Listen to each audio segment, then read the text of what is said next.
Hello everyone. Very good afternoon everybody.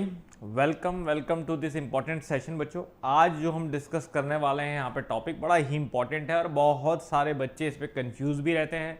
और specially जब मैं एसएससी आरआरबी जैसे एग्जाम की बात करूँ तो वहाँ पे centrifugal pump is the most important part कि हमेशा कुछ ना कुछ क्वेश्चन जो है वो आ ही जाता है. तो सेंट्रीफ्यूगल पंप में जितने भी आपके आगे जाके डाउट हैं, चाहे एनपीएसएच हो, देखो वर्किंग सबको पता रहती है सेंट्रीफ्यूगल पंप की कि पंप काम कैसे करता है. लेकिन उसके अलावा कई सारे डाउट ऐसे होते हैं जैसे एनपीएसएच है, मैनोमेट्रिक हेड है, वेलोसिटी ट्रायंगल है. तो इस पूरी सीरीज में हम लोग उन सभी तरह के डाउट्स को आपके क्लियर करेंगे. तो आज जो हम डिस्कस करने वाले हैं वो स्पेसिफिकली करने वाले हैं velocity triangle of a centrifugal pump, जो कि बहुत इंपॉर्टेंट है. टरबाइन का भी कहीं ना कहीं मैं देखता हूँ बच्चों को ध्यान रह जाता है, लेकिन जब पंप की बारी आती है तो एक झटके में कंफ्यूज हो जाते हैं कि पंप का ट्रायंगल कैसे काम करेगा क्या. लेकिन आज मैं प्रॉमिस करता हूं कि सेशन के खत्म होने के बाद ये लगभग कंफर्म है कि जिसने भी ये सेशन देख लिया पूरा का पूरा वो सेंट्रीफ्यूगल पंप के वेलोसिटी ट्रायंगल में तो कभी कंफ्यूज नहीं होगा, ये बात तय है. तो चलिए इसी सोच के साथ बच्चों स्टार्ट करते हैं आज सेंट्रीफ्यूगल पंप.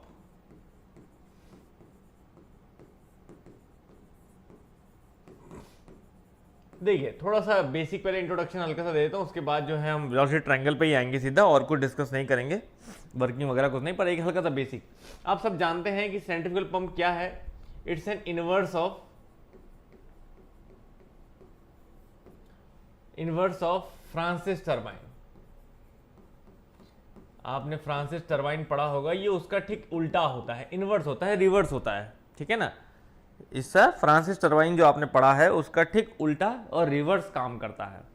टरबाइन वही है, अब मशीन हाइड्रोलिक टू मैकेनिकल में कन्वर्ट कर रहा है, पंप ठीक इसका रिवर्स क्या हुआ, मैकेनिकल टू हाइड्रोलिक में कन्वर्ट कर रहा है, ठीक है ना.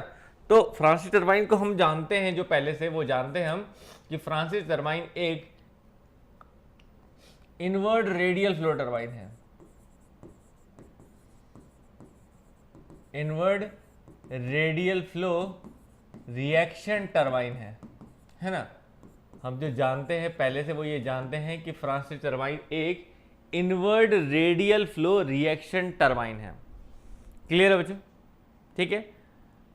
और इसी की जगह पे अगर हम बात करें पंप की देन, तो पंप इसका रिवर्स क्या होगा बताओ, इसका इनवर्स क्या होगा, इसका उल्टा क्या होगा. इसका इनवर्स उल्टा ये होगा कि इनवर्ड की जगह पे क्या आ जाना चाहिए, आउटवर्ड, है ना, आउटवर्ड आ जाना चाहिए.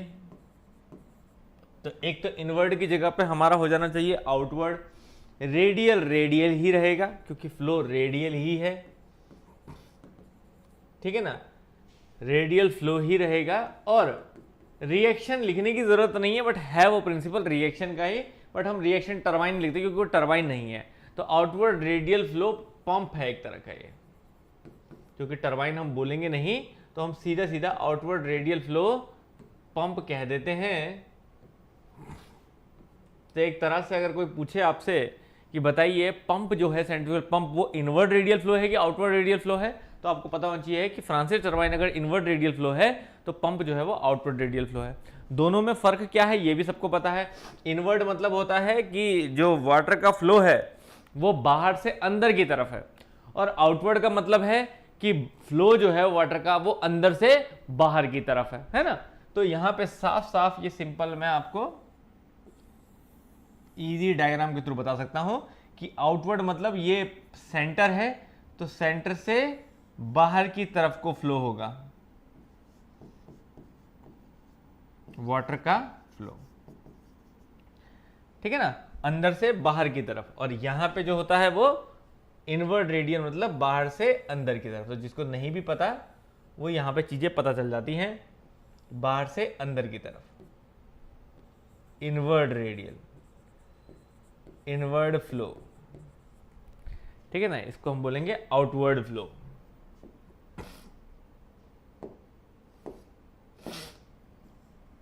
आउटवर्ड फ्लो, क्लियर है, ये एक बेसिक समझ में आ गया. अब एक पंप का अगर मैं ओरली डिस्कस करूं तो सर मैकेनिकल इंजीनियरिंग का पूरा सिलेबस कब से स्टार्ट होगा विद बेसिक, बेटे सब कुछ है यूट्यूब में, आप सब्जेक्ट डालो, प्लेलिस्ट चेक करो, सारे सब्जेक्ट है, सब बेसिक से है, आप पढ़ो ना आराम से. ऑलरेडी हम तो 3 साल पहले से स्टार्ट हो रखे हैं, ठीक है। तो अब यहाँ पे समझो एक सिंपल सी चीज कि पंप का प्रिंसिपल क्या है, आपको पता है ये वाटर का टेल रेस लेवल है। टेल रेस लेवल मतलब नीचे का संप लेवल जिसे कहते हैं, जैसे पानी को खींचना होता है। तो संप लेवल से पानी को खींचना है, पानी सक्शन पाइप के थ्रू पंप के सेंटर तक पहुंचता है, सेंटर से जो है वो इम्पेलर काम करता है और इम्पेलर जो है वो धक्का देके आगे डिलीवरी पाइप से पानी को डिलीवर करता है। सिंपल यही प्रिंसिपल होता है, ठीक है ना। तो दूसरा डिफरेंस जो होता है वो ये होता है कि यहाँ पे ब्लेड्स अरेंजमेंट को, टरबाइन में ब्लेड्स अरेंजमेंट को हम लोग रनर कहते हैं, है ना, और पंप के ब्लेड अरेंजमेंट को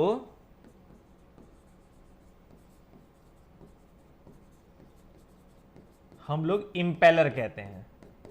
तो याद रखिए यहाँ पे जो रनर वाला हिस्सा होगा जहां पे ब्लेड अटैच है सारे, वो हमारा क्या कहलाएगा, वो इम्पेलर कहलाएगा। तो impeller is very very important, pump में इम्पेलर बड़ा इंपॉर्टेंट है। इसलिए इम्पेलर दिखता कैसे है, मैं आपको सिंपल एक रियल इम्पेलर की फोटो भी दिखा देता हूँ यहाँ पे, जिससे आप समझ पाएंगे कि how impeller works like this.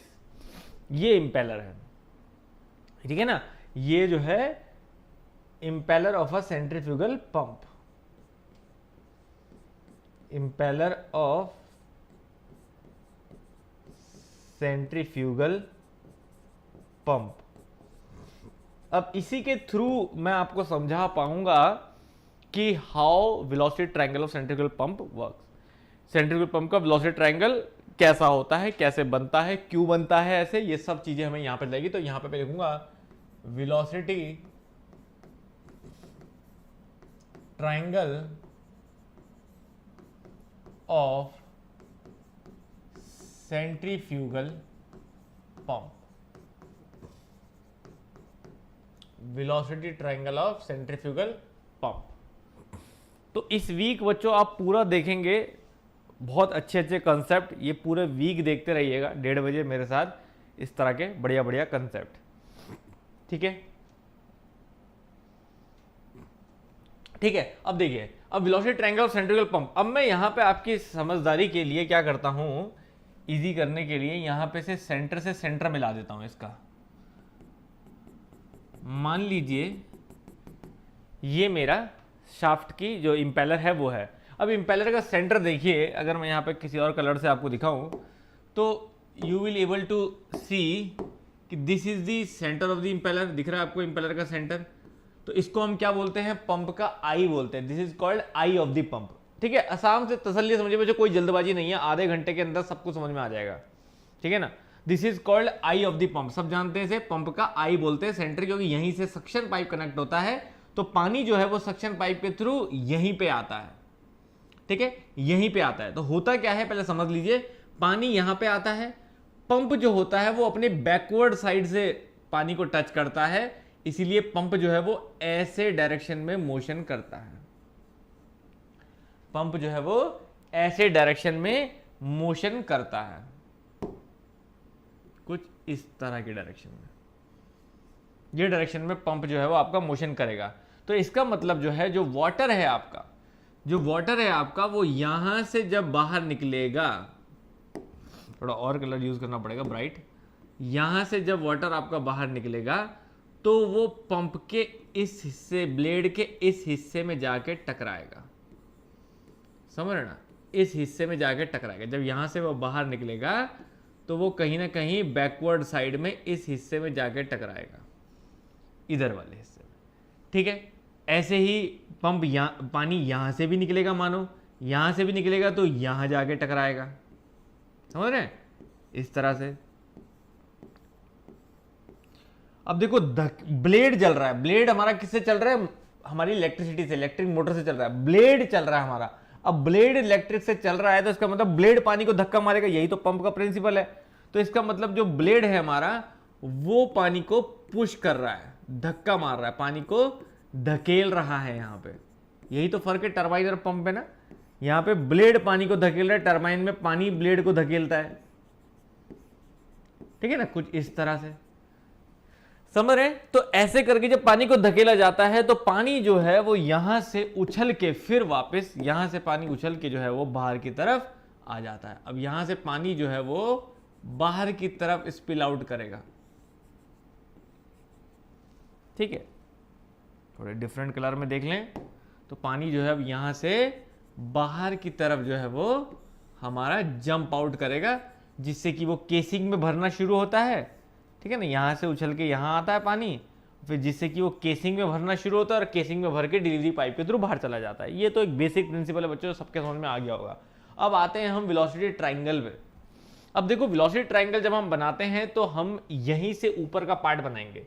तो यहीं से ऊपर का पार्ट में अगर आप देखो ध्यान से तो यहीं से ऊपर के पार्ट में क्या है, इतना देखिए, ब्लेड का पहला पॉइंट ये है और ब्लेड का दूसरा पॉइंट ये है।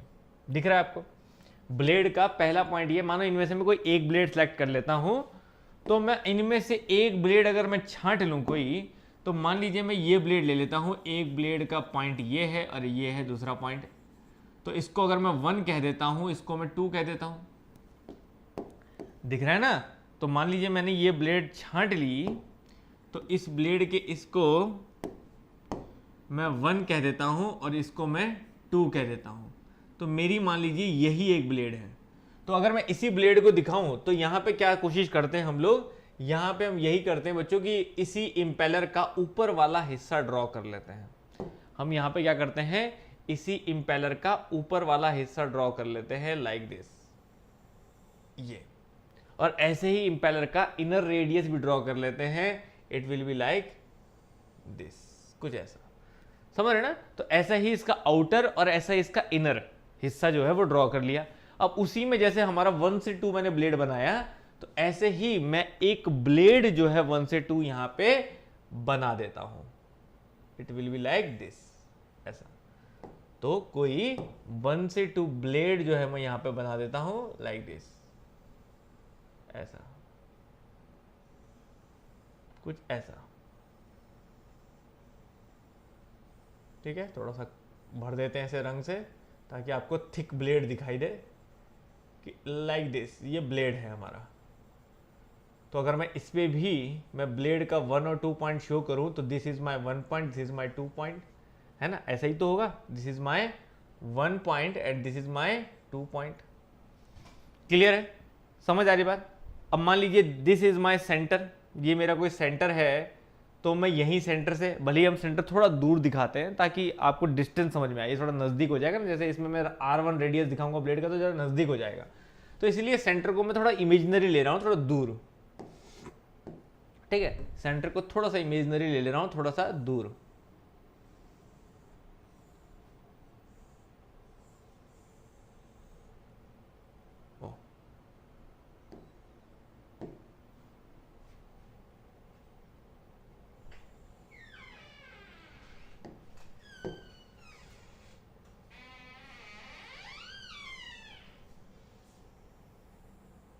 क्लियर है? यहां पे जो है आपको ये केसिंग, कोई फर्क तो नहीं है, दिक्कत कोई नहीं है। ठीक है ना?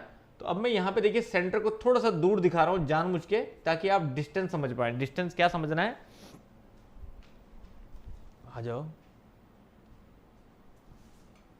ठीक है, तो अब यहां पे देखिए, अब ये ब्लेड आपको दिखाई दे रहा है, तो इसका मतलब अब जो मैं यहां बैकवर्ड में वाटर दिखा रहा था वही बैकवर्ड अब ये हो जाएगा साइड। ठीक है, पानी यहीं सेंटर से बाहर आएगा और बैकवर्ड पे जाएगा, है ना? ये सब चीजें में कोई दिक्कत नहीं है किसी को भी समझने में। तो अब सिंपल ये समझिए कि पानी और ब्लेड, अब जैसे मैंने आपको कहा था वही सेम चीज मैं यहाँ पे समझाऊं कि ब्लेड का मोशन, मैंने क्या बताया था आपको कि ब्लेड कैसे मूव कर रहा है। तो याद होगा आपको, मैंने बोला था ब्लेड जो है वो ऐसे मूव कर रहा है। तो this is the motion of blade, motion of blade, है ना? इंपेलर जो है वो ऐसे मूव कर रहा है, तो this is the motion of the blade, क्योंकि ये बड़ा इंपॉर्टेंट है मोशन ऑफ द ब्लेड समझना। ठीक है, दूसरी चीज, अब देखिए एक कंसेप्ट आपने पढ़ा होगा, जब भी पढ़ा होगा, ठीक है ना? एक कंसेप्ट आपने पढ़ा होगा, जब भी पढ़ा होगा, वो ये पढ़ा होगा कि रिलेटिव वेलोसिटी और एब्सोल्यूट वेलोसिटी, है ना? बड़ा कंफ्यूजन होता था इसमें बच्चों को समझने में स्टार्टिंग में कि रिलेटिव वेलोसिटी और एब्सोल्यूट वेलोसिटी में क्या अंतर है। तो रिलेटिव मैंने आपको बताया था, रिलेटिव मतलब जब किसी के रेफरेंस में दिया जाए, और एब्सोल्यूट मतलब उसकी एक्चुअल वेलोसिटी। तो पानी यहां किस वेलोसिटी से आ रहा है इस ब्लेड के ऊपर, वो उसकी एक्चुअल वेलोसिटी होगी, एब्सोल्यूट वेलोसिटी होगी, रिजल्टेंट वेलोसिटी होगी। ठीक है ना। तो पानी किस वेलोसिटी से आ रहा है वो उसकी एक्चुअल वेलोसिटी भी कहलाएगी, वही एब्सोल्यूट वेलोसिटी भी कहलाएगी, वही उसकी एक्चुअल वेलोसिटी, एब्सोल्यूट वेलोसिटी बोलो या फिर बोलो वेलोसिटी ऑफ अ वाटर। ठीक है, या वेलोसिटी ऑफ जेट भी बोलते हैं हम लोग, पर जेट यहां पे नहीं बोलते क्योंकि टरबाइन नहीं है, टरबाइन में यही वेलोसिटी को जेट भी बोलते हैं। तो वही उसकी एक्चुअल भी और एब्सोल्यूट वेलोसिटी भी कहलाएगी। ठीक है ना, समझ आ रही बात। अब देखिए, लेकिन जब हम खुद को इमेजिन करते हैं ब्लेड के ऊपर, तो अब हम खुद भी घूम रहे हैं। अब खुद को इमेजिन करो कि आप ब्लेड के ऊपर है, पानी आपके पास आ रहा है, मानो आप ब्लेड के यहीं बैठे हैं, बैकवर्ड मोशन में 1 पॉइंट पे बैठे हैं आप, तो 1 पॉइंट ऐसे चल रहा होगा टरबाइन के साथ साथ, अब पानी भी आ रहा है। तो पानी जो आ रहा है वो आपको वो फील नहीं होगा जिस पानी अपनी एक्चुअल स्पीड से आ रहा होगा। आपको क्या फील होगा? आपके चलने और पानी के आने का जो डिफरेंस होगा वो फील होगा। तो उसी को हम बोलते हैं रिलेटिव वेलोसिटी, है ना, उसी को हम बोलते हैं रिलेटिव वेलोसिटी। तो ये तो v कहलाता है और ये vr कहलाता है। ठीक है, तो इन दोनों में डिफरेंस होगा। तो अब देखो, रिलेटिव कब फील हो रही है? जब आप ब्लेड में बैठे हैं। मानो आप ब्लेड में बैठे हैं और पानी आ रहा है, पानी आ रहा है तो आपको आता हुआ कैसे दिखाई देगा? आपको आता हुआ उसी डायरेक्शन में दिखाई देगा जैसा ब्लेड है। भाई ब्लेड में अपनी तरफ जो आया वही तो दिखाई देगा, तो आपके ब्लेड में जो आया आपको वही दिखाई देगा। तो इसीलिए बच्चों रिलेटिव वेलोसिटी जब हम बनाते हैं तो ये क्लियर ध्यान रखिए कि हमारे जो डायरेक्शन ब्लेड की है उसी डायरेक्शन में हमें रिलेटिव वेलोसिटी दिखाई देती है। जो डायरेक्शन आपकी ब्लेड की है उसी डायरेक्शन में आपको रिलेटिव वेलोसिटी दिखाई देती है। तो इसीलिए ये ब्लेड की डायरेक्शन दिख रही है। अब इसी में आप रिलेटिव वेलोसिटी ड्रॉ कर देंगे जस्ट लाइक दिस, VR। अब इनलेट 1 पॉइंट है तो मैंने 1 बोल दिया, VR1, सिंपल। तो देखो कितना आसान है ये चीज समझना कि भैया ब्लेड पे जिस डायरेक्शन से आ रहा है उसी डायरेक्शन से रिलेटिव वेलोसिटी है। दूसरी चीज, नाउ अब देखो 1 पॉइंट चल कैसे रहा है? 1 पॉइंट इसी मोशन ऑफ ब्लेड पे चल रहा है। तो 1 पॉइंट एक्चुअल में कैसे चल रहा है? ऐसे चल रहा है इधर को, है ना। 1 पॉइंट एक्चुअल में कैसे चल रहा है? 1 पॉइंट ऐसे चल रहा है, U1 जैसा ब्लेड है। तो U1 क्या है? U1 is the blade velocity, U is the blade velocity. अब ब्लेड जैसा चल रहा है वैसे ही डायरेक्शन होगा, ठीक है ना। तो 1 पॉइंट ऐसे चल रहा है तो U1 भी ऐसे ही है। अब इसको उठा के इधर लगा दो कहीं, समझ रहे ना। इसको उठा के, इस वेलोसिटी को उठा के हम सिंपल नीचे लगा देते हैं यहां कहीं, कुछ ऐसे U1। समझ आ रही बात? क्यों इस डायरेक्शन में क्यों लगाया? क्योंकि ऐसे ही चल रहा है, ऐसे ही चल रहा है। समझ आ रही है बात बच्चों? बहुत आसानी से समझ में आ रहा है। अब सिंपल देखिए बच्चों, ये ऐसे ही चल रहा है, ये ऐसे ही चल रहा है। तो अब ये सोचिए इन दोनों वेलोसिटी का रिजल्टेंट क्या होगा? जो इसको, भाई ट्रायंगल लॉ इतनी मैकेनिक्स सबने पढ़ी है, इसका रिजल्टेंट क्या होगा? जो इसको क्लोज करेगा।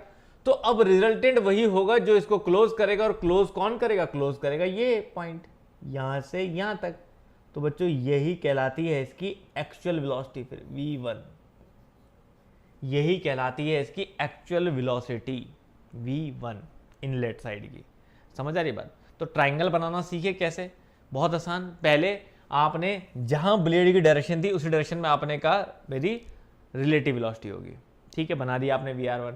फिर आपने कहा जिधर 1 है 1 के परपेंडिकुलर, सीधे सीधे 1 पॉइंट के परपेंडिकुलर अगर मैं सीधी लाइन खींचूं ऐसे, जिधर मोशन है ब्लेड का उसी मोशन में वो डायरेक्शन, तो उसी में मैंने नीचे खींच दी, क्योंकि टकराना भी तो है ना। बस अब उन दोनों को क्लोज करने वाला जो रिजल्टेंट होगा वो रिजल्टेंट है, वही भी एक्चुअल वेलोसिटी है। तो जिसके वजह से अगर आप देखो तो अल्फा कहलाता है वो एंगल जिस एंगल पे पानी आपका जाता है, और वो एंगल यहां पे बच्चों अल्फा 90 डिग्री होता है। और यही एक बात है जिसपे सबसे ज्यादा क्वेश्चन जो है वो पूछा जाता है। बिल्कुल बच्चे, बिल्कुल, फॉरवर्ड हो बैकवर्ड हो, मैं आपको दोनों कंडीशन भी समझाऊंगा। अभी एक्चुअली क्या है, इस वाले पे एक अलग टॉपिक पे हम डिस्कस करेंगे, जहां पे मैं ये बताऊंगा आपको कि फॉरवर्ड बैकवर्ड और रेडियल में तीनों में पंप के डायग्राम कैसे कैसे होने चाहिए अगर इसमें चलेंगे तो। क्लियर है? तो आपको और अच्छे समझ में आएगा। तो कंपैरिजन जो है ना वहां पे देखेंगे और अच्छे समझ में आएगा। क्लियर है?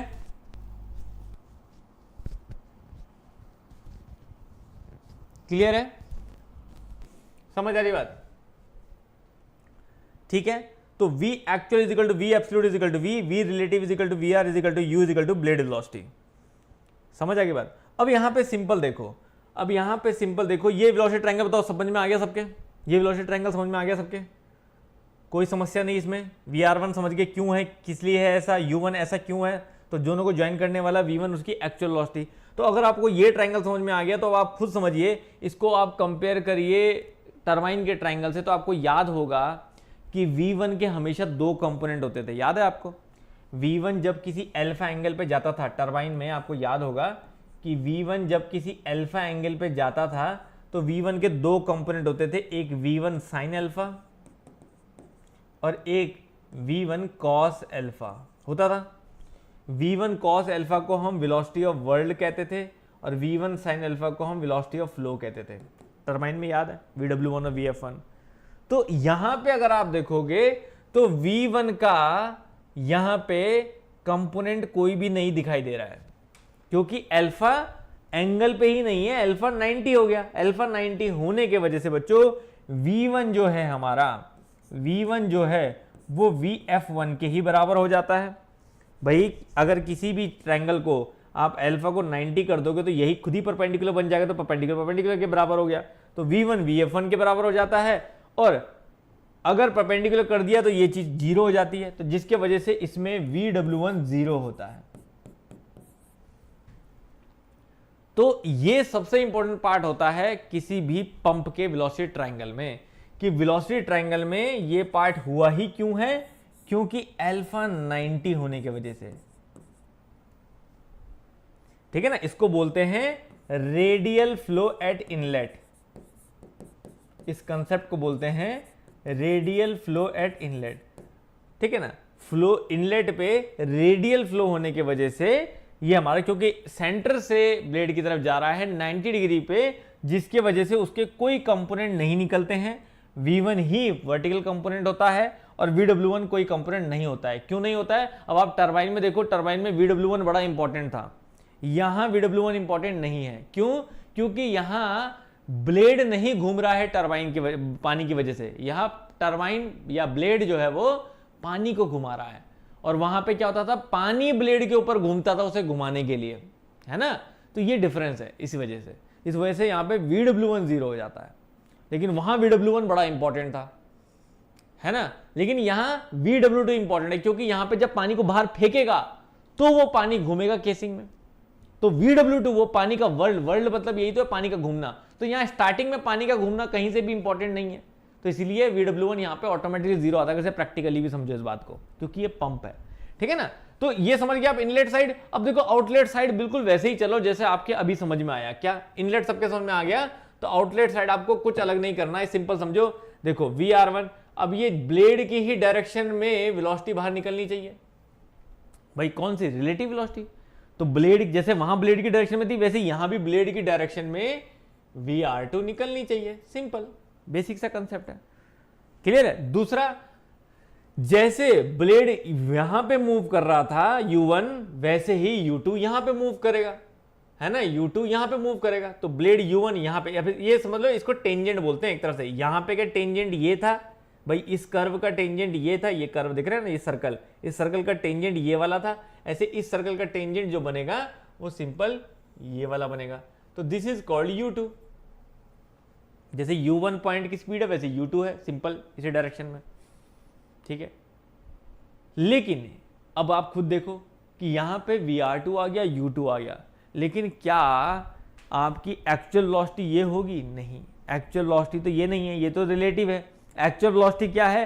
एक्चुअल वेलोसिटी जैसे ये थी V1, वैसे ही पानी यहां से बाहर निकलेगा। आपको इसी के यहां उठाना है पैरेलल, और ये ऐसे ड्रॉ कर देना। अब जहां पे इंटरसेक्शन आया बच्चों, जहां पे इंटरसेक्शन आया वही पॉइंट हमारा ट्रायंगल क्लोज कर देगा, दैट इज कॉल्ड U2 और that is called V2। Simple diagram.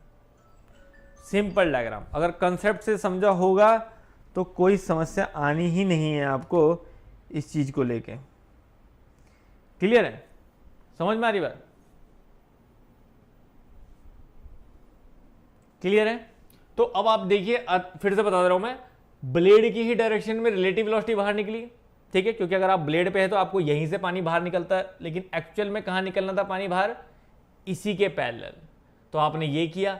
अब यहां पे अगर हम देखें u1, जैसे इस छोटे वाले सर्कल के टेंजेंट में u1 था, बड़े वाले सर्कल का टेंजेंट u2 था, तो वो u2 जहां और ये मिलेगा वही ट्रायंगल आपका क्लोज हो जाएगा, और जहां ट्रायंगल क्लोज हो गया ये। लेकिन अब फर्क देखो क्या आया, जैसे कि हमारा यहां पे ब्लेड एंगल अल्फा 90 डिग्री था, लेकिन यहां पे ब्लेड एंगल बीटा जो है वो, सॉरी, पानी का एंगल बीटा जो है वो 90 डिग्री नहीं है।